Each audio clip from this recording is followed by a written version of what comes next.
So I want to make this video today. A lot of people have requested me to make a video on how to tie a Turk's head knot. I know a lot of people have trouble with this, and it can be difficult, but I've learned a way that's, to me, it's the easiest way to do it, and I'm going to show you right now. So this is just a piece of Tahiti cane. I'm going to use it for a mandrel, and I've got my lace with my lacing needle.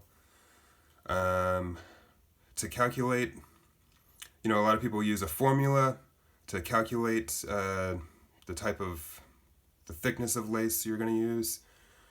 I would just recommend, honestly, like practicing on different size mandrels and different size lace, and just do it from repetition, and eventually you will understand how it works, and you don't really need to use a formula to calculate anything. I personally don't ever do that.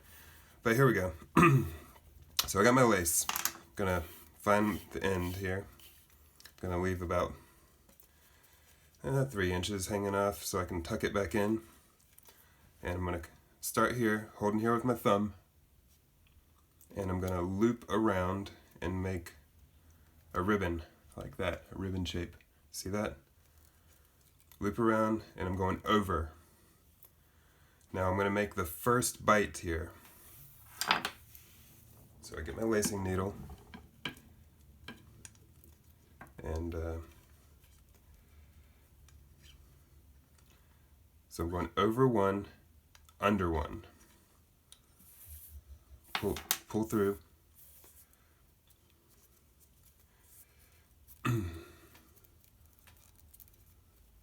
And so you have the first bite here.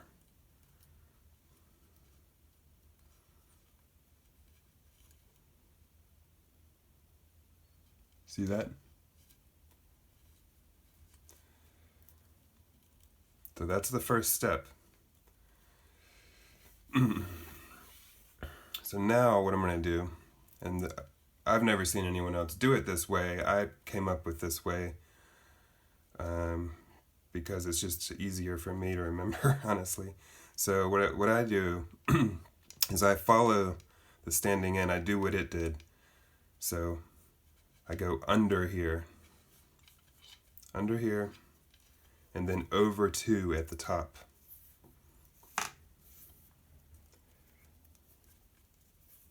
Sorry, I'm trying to stay in frame here.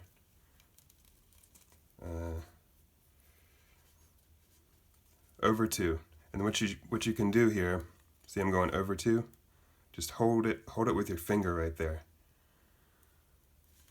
And then right here, you've gone over two, go back around. So here's the standing in, here's where I went under. And this, I'm gonna follow the standing in on the left side. So right here, I'm following it on the right side, we went over two, and now I'm gonna go under one, following the standing in on the left side.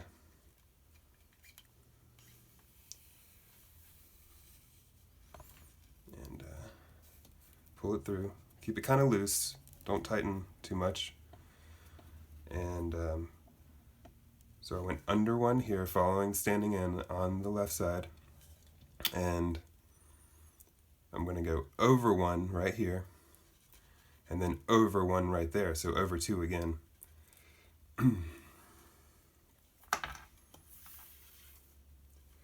And then, so we get over two, and then I'm going to go under one right here.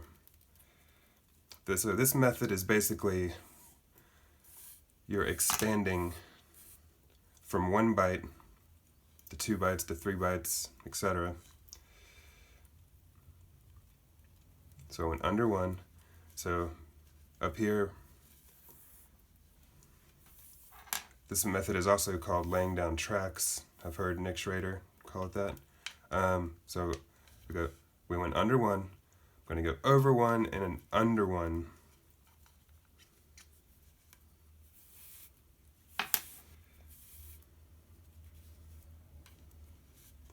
Okay, and now turn it around here. So we went under one, now I'm going to go over one, under one.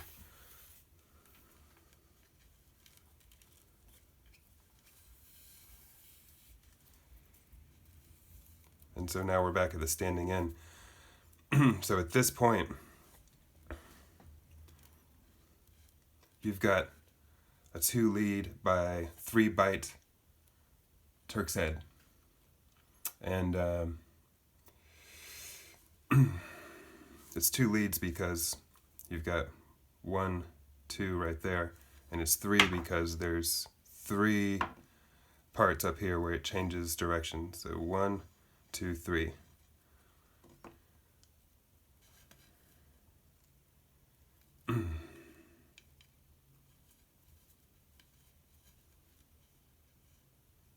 I think that's right. Oh wait, 1, 2, 1, 2, 3, 4. I'm sorry, this is a 3 by 4, I guess.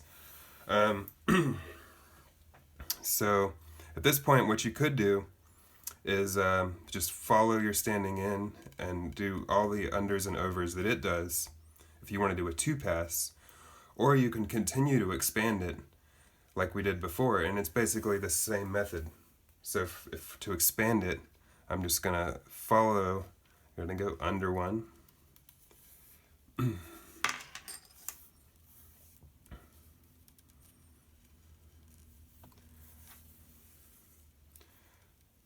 over 1, under 1,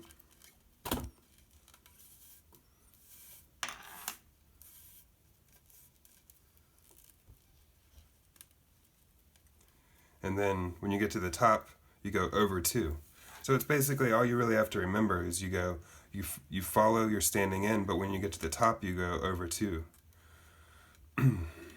So we're going to go over 2 and then follow it on the left side and do all the unders and overs, and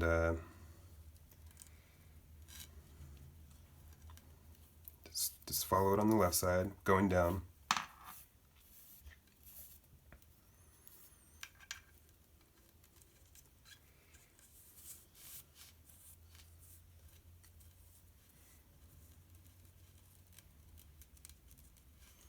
And then we're at the bottom here, we're going to go over 2 again.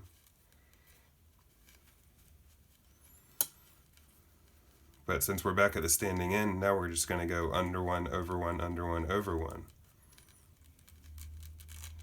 So you can create like as many leads and bites as you want with this method. And you know, if you're using like really thin lace, it will usually work. I usually, you know, to cover your knot foundations, you want to make the knot like usually a lot bigger than you think, because when you tighten it down, it does shrink the knot a lot. Alright, sometimes you have to use a fid here to dig out this guy here. Okay.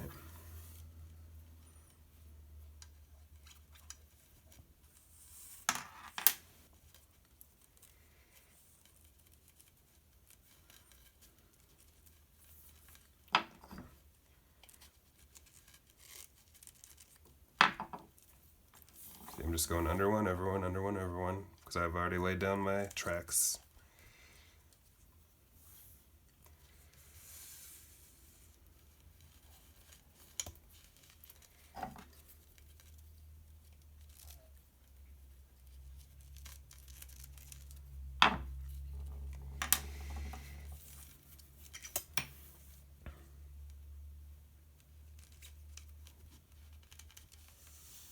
Alright, so this is this is about as much as I can expand this knot. But as you can see, hopefully you can see it, it's pretty perfect. So now if I wanted to end this knot right here, what I'm going to do is, you know, if this were just a ring knot, what you could do is take it off your mandrel. And just to show you this, most people don't really know this, but you can actually glue this part right here to that part right there, and it will be continuous, never-ending knot, and then you could wear it as a ring or whatever. But whip making, we don't do that in whip making, so what I would do is, bear with me a second. This is a useful tool here for a lot of things.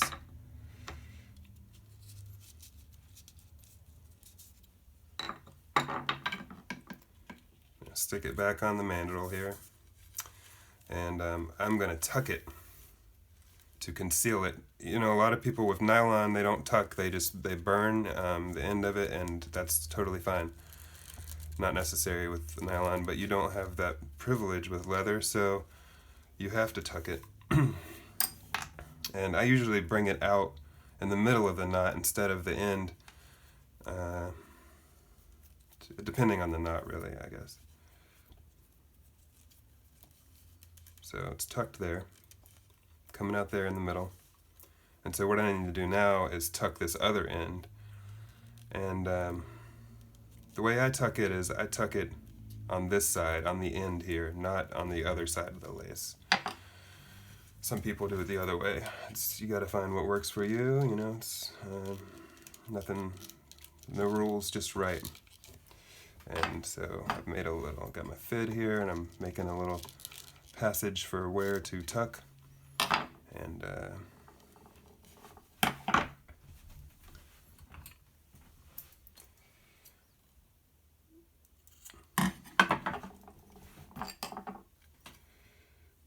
so if you could use another lacing needle, or you could just do that. And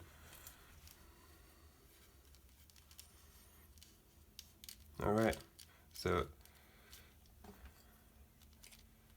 sorry, it's hard to stay out of the light but in it at the same time.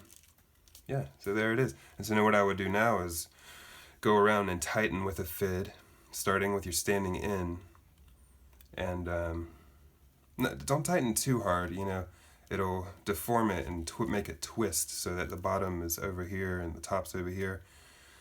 You start off, when you first start tightening, just tighten a little bit, and as you go around, it'll be increasingly harder to tighten. And a lot of times for really big knots, like say like a 24 bite knot or something, I would have to go in and loosen, shift, tighten, and then probably tighten a second time too, usually, depending on the knot. But with this knot, you know, you just have to learn this very simple technique. Like I said, you follow your standing in, do all the unders and overs, and then you go over 2 at the top, and then follow on the left side, following the unders and overs of your standing in, and then over 2 at the bottom. And when you get to the standing in, you do the opposite of it. So you're going under, over, under, over, under, over. And that's basically it. I hope that this helps you guys. I know that this isn't the best video. It is pretty hard to make a really good video on how to do a lot of this stuff. And I think that that's probably why a lot of people don't have a really good video on how to do it. But I hope this helps you guys. Keep plaiting, and have a nice day or night, whatever.